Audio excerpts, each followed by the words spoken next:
তাহাজ্জুদ নামাজ পঢ়াৰ আটাইতকৈ শ্ৰেষ্ঠ মাহ হৈছে ৰমজান মাহ। এই মাহত আমি সকলো নাৰী পুৰুষ যুৱক যুৱতী আমি সকলো চেহৰি খোৱাৰ কাৰণে উঠো। সেই সময়ত যদি আপুনি কষ্ট কৰি কমপক্ষে 2 ৰাকাত তাহাজ্জুদৰ নামাজ আপুনি পঢ়িব পাৰে, কপাল খুলি যাব। আল্লাহ ৰাব্বুল আলামিন আপোনাৰ জীৱনৰ যৌৱনৰ সকলো গুনাহ কাটা মাফ কৰি দিব, আপোনাক নিষ্পাপ মাসুম কৰি দিব। তাহাজ্জুদৰ নামাজ এনেকুৱা এটি নামাজ হয় যি নামাজৰ দ্বাৰা আল্লাহৰ নৈকট্য লাভ কৰিব পাৰি, আল্লাহৰ পছন্দনীয় বান্দা হ'ব পাৰি, যি নামাজ পঢ়িলে আল্লাহৰ ওলি হ'ব পাৰি। সুবহানাল্লাহি বিহামদিহি। তাহাজ্জুদৰ নামাজ বহুত গুৰুত্বপূৰ্ণ এটি নামাজ হয়। 5 ওয়াক্ত নামাজৰ পিছত আটাইতকৈ শ্ৰেষ্ঠ নামাজ হৈছে তাহাজ্জুদৰ নামাজ। কাৰণ তাহাজ্জুদৰ সময়টোত আল্লাহ ৰাব্বুল আলামিন পৃথিৱীৰ আসমানত আগমন কৰে আৰু বান্দাক মাতি মাতি কয়, হে মোৰ বান্দাসকল, হে মোৰ বান্দিসকল, কাৰ কাৰ মাগফিৰাতৰ প্ৰয়োজন হৈছে, কাৰ কাৰ ক্ষমাৰ প্ৰয়োজন হৈছে, মোৰ ওচৰত আহা, ক্ষমা প্ৰাৰ্থনা কৰা, মই তোমালোকৰ জীৱনৰ সকলো গুনাহ খাতা মাফ কৰি দিম। কোন বিপদত পৰি আছা মোক কোৱা, মই তোমাক বিপদৰ পৰা উদ্ধাৰ কৰি দিম। কাৰ সন্তান নাই মোক কোৱা, মই তোমাক সন্তান দান কৰিম। কোন অভাৱগ্ৰস্ত হৈ আছা, মই তোমাৰ অভাৱ অনাটন দূৰ কৰি দিম। মোৰ প্ৰিয় দিনী ভাই বন্ধুসকল, পবিত্ৰ ৰমজানৰ মাহ চলি আছে। এই মাহত বহুত সুবিধা হয়, কাৰণ আমি চেহৰি খোৱাৰ কাৰণে উঠোৱেই সেই সময়ত অজু কৰি লৈ, আমাৰ মহিলা মা ভনীসকলে অজু কৰি লৈ খানা বহাই দিও, তাহাজ্জুদৰ নামাজ পঢ়িব পাৰে। কিন্তু তাহাজ্জুদৰ নামাজৰ নিয়ম কানুনখিনি আমি জানিব লাগিব।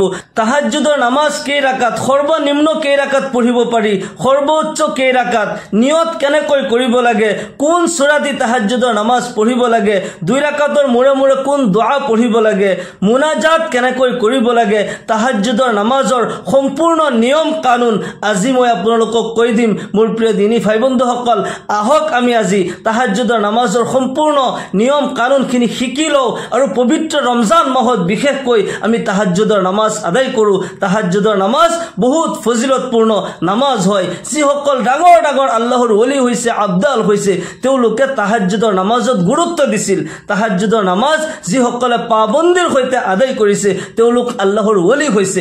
সুবহানাল্লাহ। তাহাজ্জুদৰ নামাজৰ দ্বাৰা মৰ্যাদা বৃদ্ধি পায়, সম্মান বৃদ্ধি পায়, গুনাহবোৰ মাফ হয়, ইহকাল পৰকালত কামিয়াবি হাসিল হয়, আল্লাহৰ পছন্দনীয় বান্দা হ'ব পাৰি। মোৰ প্ৰিয় দিনী ভাই বন্ধুসকল, হযৰত আবু উমামা ৰাদিয়াল্লাহু তাআলা আনহুৰ পৰা বৰ্ণিত আল্লাহৰ ৰাসূল জনাবে মুহাম্মদুৰ ৰাসূলুল্লাহ সাল্লাল্লাহু আলাইহি ওয়াসাল্লামে কয়, হে মোৰ উম্মতসকল, তোমালোকে তাহাজ্জুদৰ নামাজত গুৰুত্ব দিয়া, তাহাজ্জুদৰ নামাজ গুৰুত্ব সহকাৰে তোমালোকে আদায় কৰা, তেন্তে তোমালোকে 4টা পুৰস্কাৰ পাবা।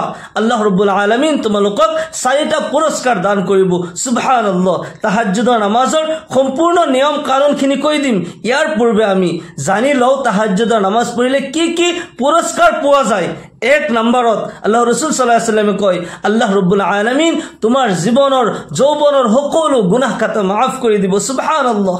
কিয়নো আল্লাহ ৰাব্বুল আলামিন নিজেই সেই সময়ত পৃথিৱীৰ আসমানত আগমন কৰে আৰু বান্দাক মাতি মাতি কয়, কাৰ কাৰ ক্ষমাৰ প্ৰয়োজন হৈছে, কোন গুনাহগাৰ হয় মোৰ ওচৰত কোৱা, মই তোমাৰ গুনাহবোৰ মাফ কৰি দিম।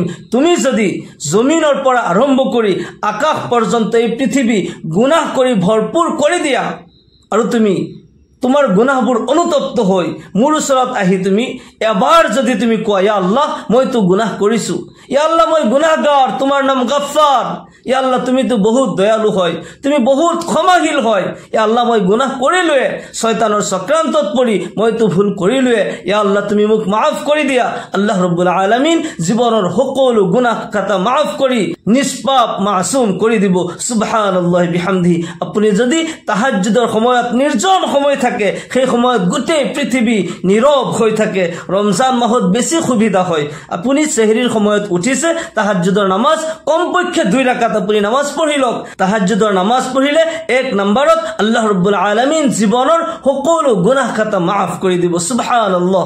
2 নম্বৰত আল্লাহৰ ৰাসূল জনাবে মুহাম্মদুৰ ৰাসূলুল্লাহ সাল্লাল্লাহু আলাইহি ওয়াসাল্লামে কয়, যদি তুমি তাহাজ্জুদৰ নামাজ পাবন্দিৰ সৈতে আদায় কৰা, আল্লাহ ৰাব্বুল আলামিন তোমাৰ মৰ্যাদা বুলন্দ কৰি দিব, তোমাক সম্মান দান কৰিব। সুবহানাল্লাহ। আল্লাহ তাআলা যেতিয়া কোনো বান্দাক ভাল পায়, আল্লাহ তাআলাই যেতিয়া কোনো বান্দাক পছন্দ কৰে তেতিয়া সেইজন বান্দাক পৃথিৱীৰ সকলো মানুহে পছন্দ কৰিবলৈ আৰম্ভ কৰে সুবহানাল্লাহ এক ৰিৱায়াতত আহিছে আল্লাহ ৰাব্বুল আলামিন যেতিয়া কোনো বান্দাৰ প্ৰতি মেহেৰবান হয় যেতিয়া কোনো বান্দাক ভাল পায় তেতিয়া হযৰতে জিব্ৰাইল আলাইহিস সালামক মাতে আৰু কয় হে জিব্ৰাইল অমুকজন বান্দাৰ জীৱনৰ বিশুদ্ধ আমলৰ কাৰণে তাৰ জীৱনৰ বিশুদ্ধ আমলৰ পদ্ধতিৰ কাৰণে মই তাৰ প্ৰতি ৰাজি আৰু খুশি হৈ গৈছো মই তাক মহব্বত কৰো হে জিব্ৰাইল তুমিও তাক মহব্বত কৰা তেতিয়া হযৰত জিব্ৰাইল আলাইহিস সালাম আকাশত ঘোষণা কৰি দিয়ে সকলো ফেৰেশতাসকলক মাতি মাতি কয় হে ফেৰেশতাসকল হে আকাশৰ ফেৰেশতাসকল অমুকজন বান্দাক আল্লাহ ৰাব্বুল আলামিনে পছন্দ কৰে আল্লাহ তাআলাই তাৰ জীৱনৰ আমলবোৰ দেখা পায় পছন্দ কৰিছে তাক মহব্বত কৰে মই জিব্ৰাইল নিজেও পছন্দ কৰো তাক ভাল পাওঁ তোমালোকেও সেইজন বান্দাক ভাল পোৱা মহব্বত কৰা তেতিয়া আল্লাহৰ সকলো ফেৰেশতাসকলে আকাশ জমিনৰ সকলো ফেৰেশতাসকলে সেইজন বান্দাক ভাল পাবলৈ আৰম্ভ কৰে ঠিক সেই মুহূৰ্তত আল্লাহ ৰাব্বুল আলামিন এই পৃথিৱীত বসবাস কৰা মানৱ দানৱ পশু পক্ষী চৰাই চিৰিকটি সকলো মখলুকৰ অন্তৰত এইজন বান্দাৰ প্ৰতি মহব্বত সৃষ্টি কৰি দিয়ে সকলোৱে তেতিয়া এইজন বান্দাক মহব্বত কৰিবলৈ আৰম্ভ কৰে সুবহানাল্লাহ আপুনি যদি তাহাজ্জুদৰ নামাজ পঢ়ি নিজৰ খালিক মালিকক যদি ৰাজি খুশি কৰিব পাৰে তেওঁৰ পছন্দনীয় বান্দা হ'ব পাৰে এই গোটেই পৃথিৱী আপোনাৰ কদমত আল্লাহ ৰাব্বুল আলামিন উৎসৰ্গ কৰি দিব সুবহানাল্লাহ এক নম্বৰ হৈছে যে আল্লাহ তাআলাই জীৱনৰ গুনাহ খাতা মাফ কৰি দিব দুই নম্বৰত মৰ্যাদা বৃদ্ধি কৰিব সকলোৱে সন্মান কৰিব সকলোৱে মহব্বত কৰিব সুবহানাল্লাহ বিহামদি তিনি নম্বৰত আল্লাহ ৰাব্বুল আলামিন জীৱনৰ সকলো পেৰেশানি সকলো বিপদ আপদ মাসাইব আল্লাহ তাআলাই দূৰ কৰি দিব জীৱনত আল্লাহ ৰাব্বুল আলামিন ৰহমত বৰকত দান কৰিব জীৱনত বহুত টকা পইচা নাথাকিলেও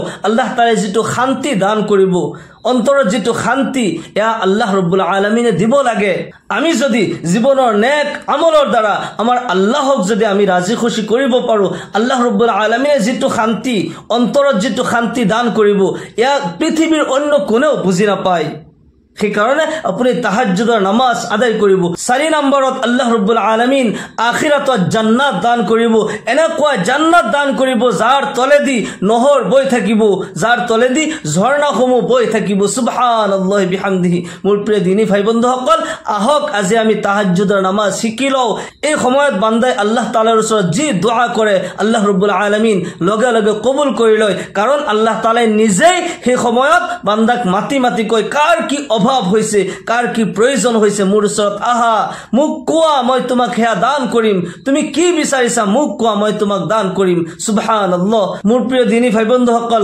আহক এতিয়া আমি তাহাজ্জুদৰ নামাজৰ সম্পূৰ্ণ নিয়ম কানুনখিনি আমি জানি লও তাহাজ্জুদৰ নামাজ কেই ৰাকাত আমি পঢ়িব লাগিব কি নিয়মত পঢ়িব লাগিব নিয়ত কেনেকৈ কৰিব লাগিব গোটেইখিনি নিয়ম কানুন এতিয়া মই কৈ দিম সকলোৱে মনোযোগ সহকাৰে শুনিব সৰ্বপ্ৰথম নামাজ পঢ়াৰ পূৰ্বে আপুনি ধুনীয়াকৈ ওযু কৰিব সুন্দৰভাৱে সুন্নতি নিয়মত আপুনি ওযু কৰিব সুন্দৰকৈ ওযু কৰিলে দুটা পুৰস্কাৰ এক নম্বৰত আল্লাহ ৰাব্বুল আলামিন ওযুৰ অংগৰ দ্বাৰা যিমান গুনাহ হৈছিল এইবোৰ গুনাহ মাফ কৰি দিব ওযুৰ পানীৰ লগে লগে গুনাহবোৰ খহি পৰি যাব সুবহানাল্লাহ দুই নম্বৰ পুৰস্কাৰ হৈছে আল্লাহৰ নবী জনাব মুহাম্মদুৰ ৰাসূলুল্লাহ সাল্লাল্লাহু আলাইহি ওয়াসাল্লামে কয় মোৰ যিসকল উম্মতে নামাজ পঢ়াৰ পূৰ্বে ধুনীয়াকৈ ওযু কৰে কিয়ামতৰ দিনাখন তেওঁলোকৰ সেই ওযুৰ অংগবোৰ হাত ভৰি চেহাৰা ওযুৰ অংগবোৰ নূৰৰ দৰে জিলিকি থাকিব মই দূৰৰ পৰা দেখিলে চিনি পাই যাম সেই সকল মোৰ উম্মত হয় আল্লাহু আকবাৰ সেই কাৰণে আপুনি ধুনীয়াকৈ ওযু কৰিব সুন্নতি নিয়মত ওযু কৰিব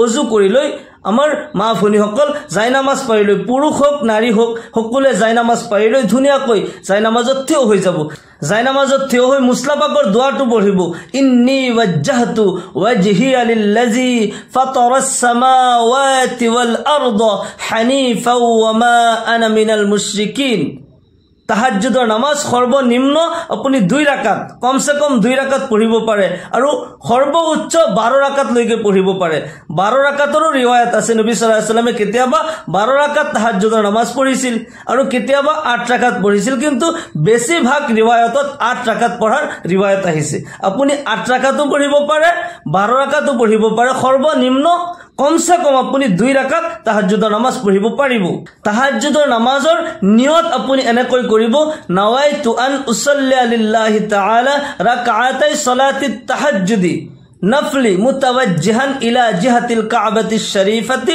আল্লাহু আকবার। তাহাজ্জুদৰ নামাজ বহুতেই নফল বুলিও কৈছে, বহুতেই সুন্নত বুলিও কৈছে। আপুনি নফল বুলি নিয়ত কৰিলেও হৈ যাব। আৰু নিজৰ ভাষাত যদি আপুনি নিয়ত কৰে মই আল্লাহৰ ওয়াস্তে 2 ৰাকাত তাহাজ্জুদৰ নামাজ পঢ়ি আছো আল্লাহু আকবাৰ, এনেকৈ নিয়ত কৰি কৰি আপুনি 2 ৰাকাত পঢ়ে, 4 ৰাকাত পঢ়ে, 12 ৰাকাত লৈকে আপুনি পঢ়িব পাৰিব। কিন্তু ইয়াতে কথা হ'ল কোন সূৰা দি পঢ়িব। বহুতেই কয় সূরা ইখলাস দি পঢ়িলে হ'বনে, আকৌ বহুতেই কয় বেলেগ সূরা দি যিকোনো সূরা দি পঢ়িলে হ'বনে। ইয়াতে দুটা তৰিকাত আপুনি তাহাজ্জুদৰ নামাজ পঢ়িব পাৰে। এটা হৈছে যে আপুনি যিকোনো সূৰা, আপোনাৰ যিটো সূৰা ভালকৈ মুখস্থ আছে, যিকোনো সূৰা দি কোৰআনৰ সূৰা বাকাৰাৰ পৰা আৰম্ভ কৰি সূৰা নাসলৈকে আপোনাৰ যিকোনো সূৰা মুখস্থ আছে, যিকোনো সূৰা দি আপুনি তাহাজ্জুদৰ নামাজ পঢ়িব পাৰে। প্ৰত্যেক ৰাকাততে আপুনি বেলেগ বেলেগ সূৰা দি পঢ়িব পাৰে। আপোনাৰ যদি 2-3টা সূৰা মুখস্থ আছে সেইকেইটা সূৰা দি আপুনি তাহাজ্জুদৰ নামাজ পঢ়িব পাৰে। 1 নম্বৰ, যিকোনো সূৰা দি আপুনি নামাজ পঢ়িব পাৰিব। 2 নম্বৰ তৰিকা হৈছে প্ৰত্যেক ৰাকাততে সূৰা ফাতিহা পঢ়াৰ পিছত সূৰা ইখলাস, সূৰা কুল হুৱাল্লাহ প্ৰত্যেক ৰাকাততে 10 বাৰ কৈ পঢ়া।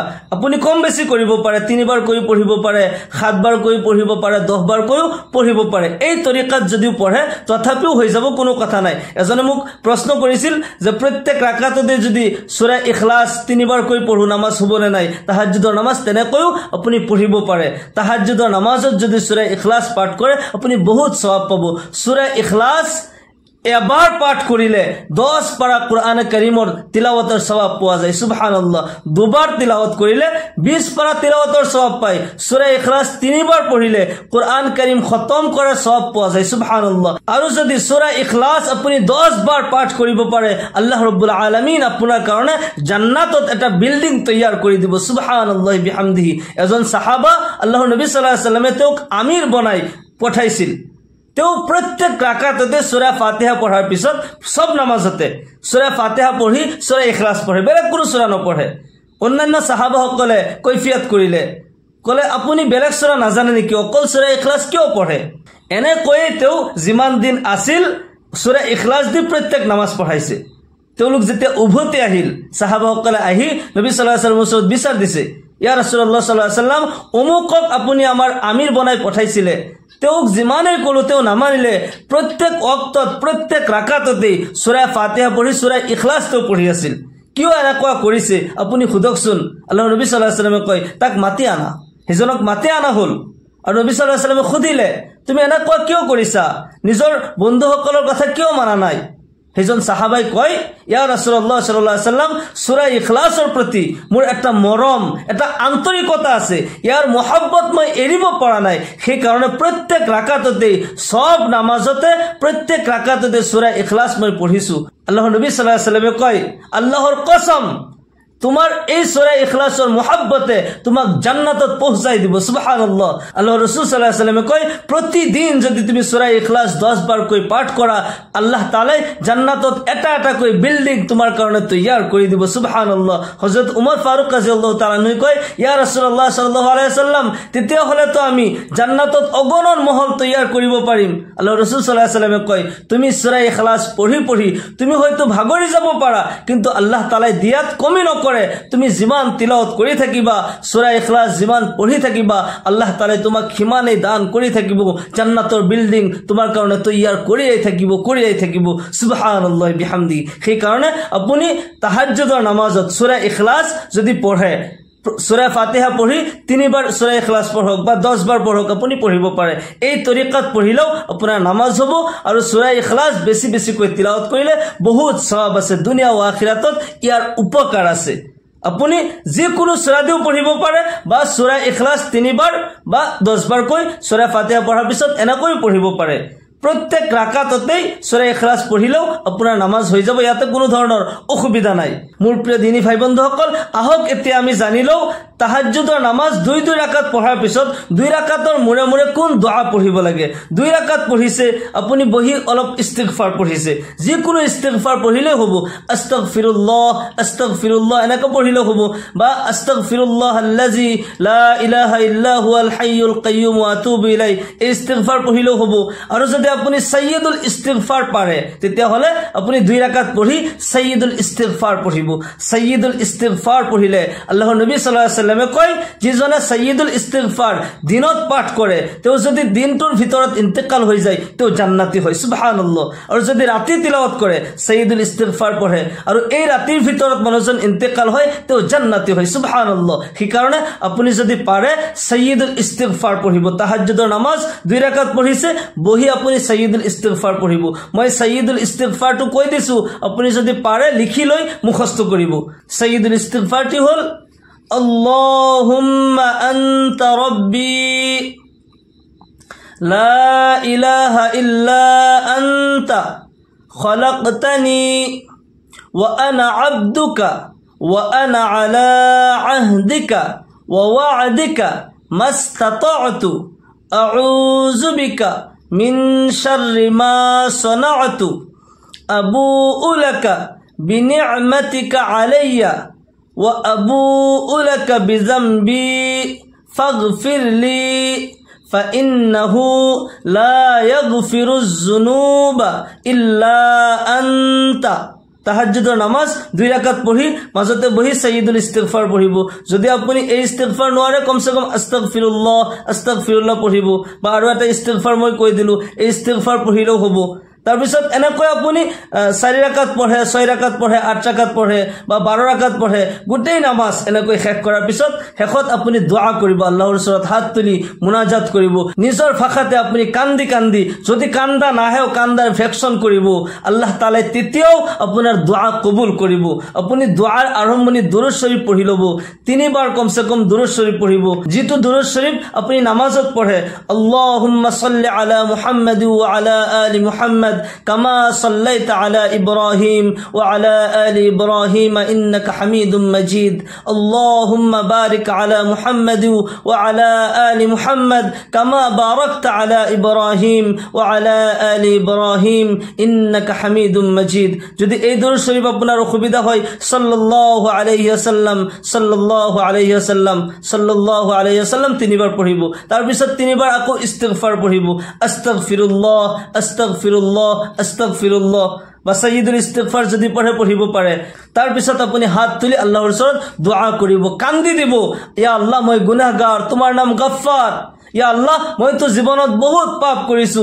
কিমান জানি পাপ কৰিছো কিমান নাজানি পাপ কৰিছো জীৱনৰ সকলো গুনাহবোৰ স্মৰণ কৰি কান্দি আল্লাহৰ ওচৰত দোয়া কৰিব আল্লাহ ৰাব্বুল আলামিন জীৱনৰ যৌৱনৰ সকলো গুনাহ খাতা maaf কৰি দিব খাস তওবাৰ নিয়ত কৰি আল্লাহ তাআলাৰ ওচৰত যদি আমি দোয়া কৰো আল্লাহ তাআলাই জীৱনৰ সকলো গুনাহ খাতা maaf কৰি দিব কিন্তু শৰ্ত হৈছে তওবাৰ আসল উদ্দেশ্য হৈছে যে ইয়া আল্লাহ মই জীৱনত কোনো দিনে যিবোৰ পাপ কৰিছো কোনো দিনে নকৰো বুলি আল্লাহৰ ওচৰত আমি প্ৰতিজ্ঞা কৰিব লাগিব তেতিয়া আল্লাহ তাআলাই গুনাহবোৰ maaf কৰি দিব আমাৰ দোয়া কবুল কৰিব আল্লাহ তাআলাই ইহকাল পৰকালত কামিয়াবি দান কৰিব পবিত্ৰ ৰমজানৰ মাহ চলি আছে মোৰ প্ৰিয় দিনী ভাই বন্ধুসকল মোৰ অতি শ্ৰদ্ধাৰ মা আৰু ভনীসকল তাহাজ্জুদৰ নামাজ আজিৰ পৰা আপুনি আৰম্ভ কৰি দিয়ক এই নিয়মত আপুনি পঢ়ক আল্লাহৰ ওচৰত দোয়া কৰক আল্লাহ তাআলাই জীৱনৰ সকলো সমস্যা সমাধান কৰি দিব আপোনাৰ মনৰ আশাবোৰ পূৰণ কৰি দিব আপুনি কি বিচাৰিছে আল্লাহ তাআলাই আপোনাক দান কৰিব আল্লাহ ৰাব্বুল আলামিন আমাক সকলোকে এই পবিত্ৰ মাহত আল্লাহ তাআলাৰ বেশি কৈ ইবাদত কৰি আল্লাহৰ সন্তুষ্টি হাসিল করার তৌফিক দান করুক সকলোকে আল্লাহুম্মা আমিন ওয়া আখিরু দাওয়ানা আনিল হামদুলিল্লাহি রাব্বিল আলামিন আসসালামু আলাইকুম ওয়া রাহমাতুল্লাহি ওয়া বারাকাতুহু।